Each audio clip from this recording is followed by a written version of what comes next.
Olá, seja bem-vindo ao canal do Autismo Pensante. Eu sou Ricardo e eu sou autista. E no vídeo de hoje a gente vai falar um pouco sobre a candidatura do Arthur Lira para a Câmara Federal, né? A questão mais de deputado federal, que ele acabou ganhando e teve toda aquela treta em relação à Erundina e a saída do MDB, por exemplo, do apoio ao Baleia Rossi. Eu vou explicar tudo isso e um pouco mais nesse vídeo, então caso você tenha gostado do tema do vídeo de hoje, não se esqueça de apertar no botão de gostei para mostrar que gostou. E se você gosta de temas relacionados à política, autismo e mercado de trabalho, bem, você chegou no lugar certo. Aperta no botão de se inscrever para continuar acompanhando esse tipo de informação.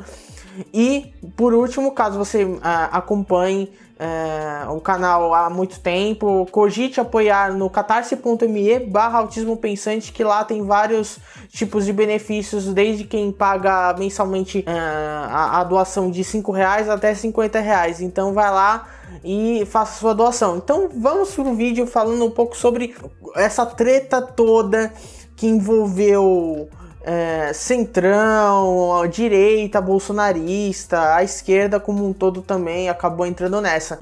Primeiro eu vou explicar quais são as três figuras dentro dessa eleição que ocorreu. O primeiro é o Arthur Lira. Ele faz parte do Progressistas, o antigo Partido Progressista, o PP. Ele é advogado, agropecuarista e empresário e deputado por Alagoas. Segunda figura, Baleia Rossi. O Baleia Rossi é do MDB e empresário brasileiro. E por último temos a figura da Erundina, que ela é deputada federal também pelo PSOL, deputada federal por São Paulo e é assistente social, a profissão dela.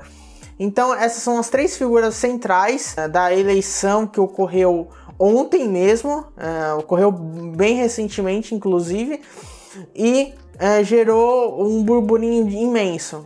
E eu vou explicar tudo o que aconteceu. O que aconteceu foi o seguinte: o Arthur Lira, ele é candidato do Bolsonaro, que ele conseguiu ter a presidência da Câmara dos Deputados. O Baleia Rossi, ele é a figura do centrão, que estava sendo uma espécie de contraponto ao Arthur Lira, né, digamos assim, com muitas aspas, e a figura da Erundina, que representava mais uma parte de uma esquerda que pensa mais, que é uma esquerda que não tem medo de se posicionar, por exemplo. E eu já vou chegar nesse negócio porque essa questão de posicionamento é vital nesse vídeo. Bem, aí aconteceu a eleição. O que aconteceu foi o seguinte: muita gente da esquerda resolveu se aliar com o MDB, na figura do Baleia Rossi, para tentar barrar a candidatura do Arthur Lira, porque, de acordo com questões políticas, a parte mais pragmática da coisa, era melhor ter uma figura do centrão que poderia abrir um processo de impeachment contra o Bolsonaro do que o Arthur Lira, que ele já está fechado com o governo federal, né, na figura do Jair Bolsonaro. O problema é que semanas antes a Erundina se posicionou para fazer uma candidatura própria e não apoiando a candidatura do Baleia Rossi.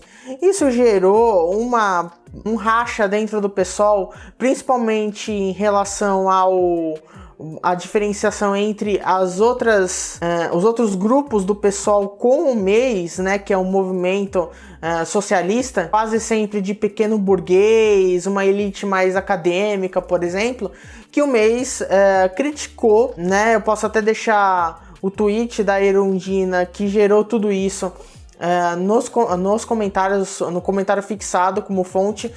Ela foi criticada, a Erundina, por causa do seu posicionamento de não apoiar o Baleia Rossi, mesmo com a justificativa de que era um posicionamento de primeiro turno. E ela foi bastante criticada por figuras da esquerda também, não só do PSOL como do PT, por exemplo. Mas tudo bem, ficou por isso mesmo, pelo menos aparentemente.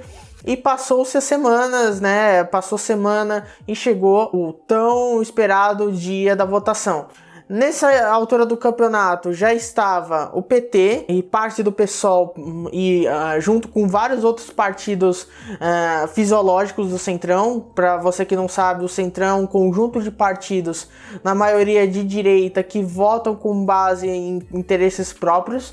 Então tava alguns partidos de esquerda, algumas figuras de esquerda aliadas com o Centrão para barrar a candidatura do Arthur Lira. O problema é que o Baleia Rossi, se você olhar a taxa de votação dele, ele basicamente vota tanto a favor do governo quanto o Arthur Lira. Então esse foi o problema de muita gente ter criticado a Erundina por causa do posicionamento dela de lançar uma candidatura própria. Agora a questão é, por que a esquerda tem que parar de só fomentar o pragmatismo?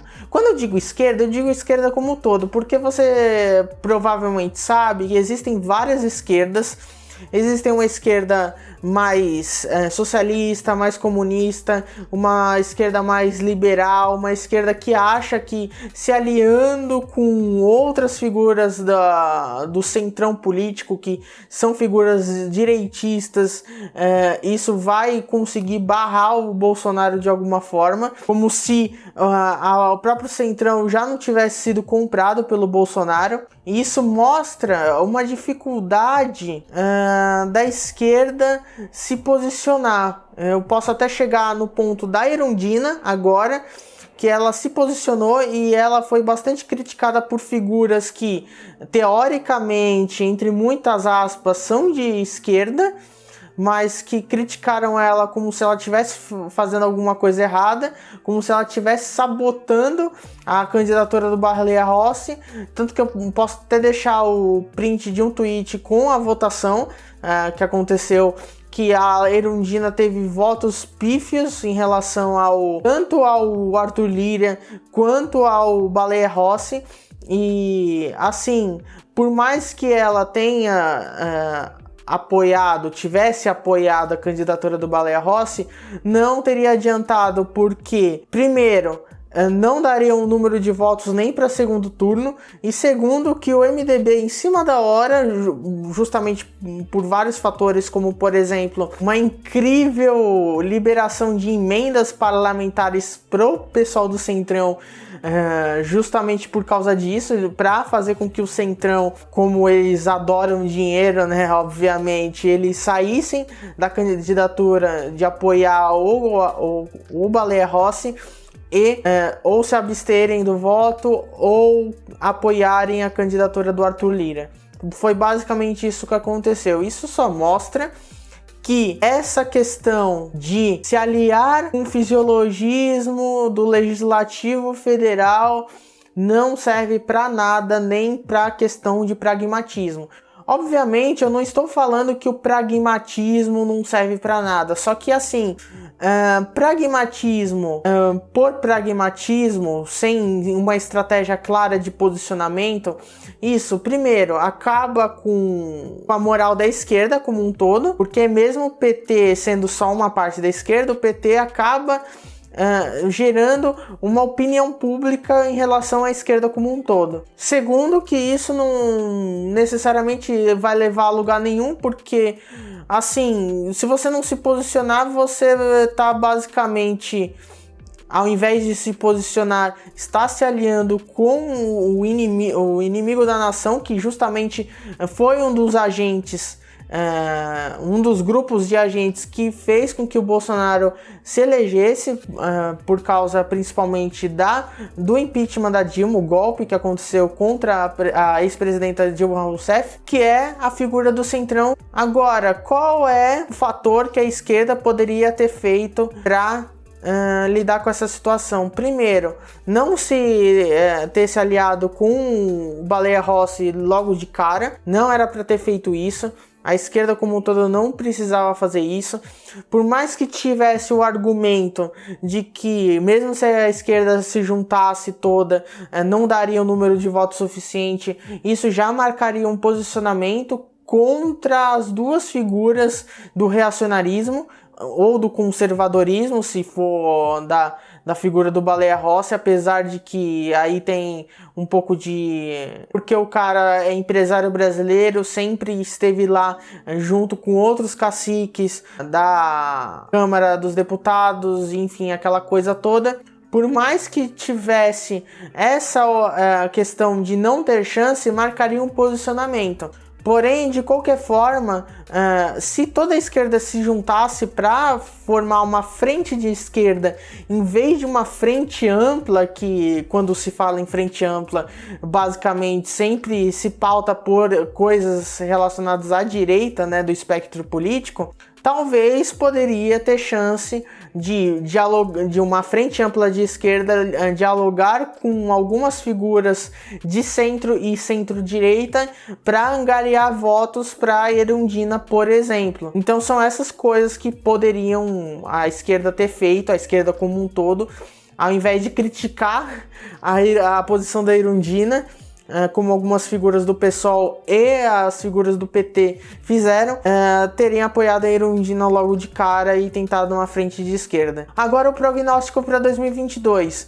Se isso continuar acontecendo, de a esquerda, pelo menos boa parte da esquerda, continuar com esse tipo de pragmatismo, sem sentido nenhum, inclusive, assim, a gente vai ter que escolher entre um Bolsonaro e um Dória em 2022 na presidência. E isso é um negócio que, por mais absurdo, por mais negativo que possa parecer, está cada vez mais se formulando para ser uma eleição que vai ser entre Dória e Bolsonaro. E a gente vai ter que escolher basicamente entre um negacionista anti-vac e um empresário que adora fazer marketing, mas por trás das câmeras ele faz um escarcéu em relação aos governos que ele acaba gerindo. Então, em relação a tudo isso que eu falei, comente aqui embaixo se você acha certo a Luísa Erundina ter se candidatado à presidência da Câmara, ou se foi uma posição errada dela, e o que você acha dessa questão também do pragmatismo a qualquer custo que parte da esquerda acaba fazendo, se você concorda ou não. Comente aqui embaixo. Não se esqueça de se inscrever no canal caso você tenha gostado do conteúdo, se você gosta de tema de política, de autismo e mercado de trabalho. E caso você acompanhe o canal já faz um bom tempo, enfim, gosta mesmo muito do conteúdo, cogite apoiar no catarse.me/autismopensante, que lá tem vários benefícios para quem apoia desde R$5 até R$50 mensais. Então é isso, espero que você tenha gostado do vídeo de hoje. Até a próxima, tchau!